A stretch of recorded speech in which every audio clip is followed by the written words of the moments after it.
Find the HCF of a minus b the whole square, b minus c the whole cube, c minus a the whole power 4.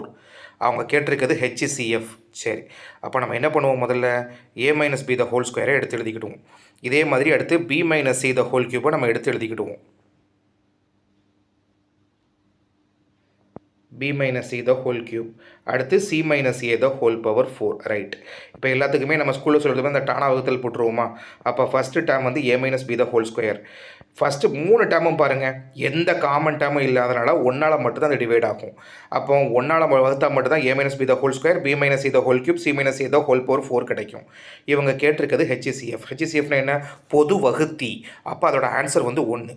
ஒருவேளை எல்சிஎம்னு கேட்டிருந்தாங்கன்னா என்ன பண்ணலாம்? எல்லாத்தையும் பெருக்கிடலாம். எதெல்லாம்? a minus b the whole square into b minus c the whole cube into c minus a the whole power 4. இது எல்சிஎம்மோட answer, ஹெச்சிசிஎஃபோட answer கிடையாது.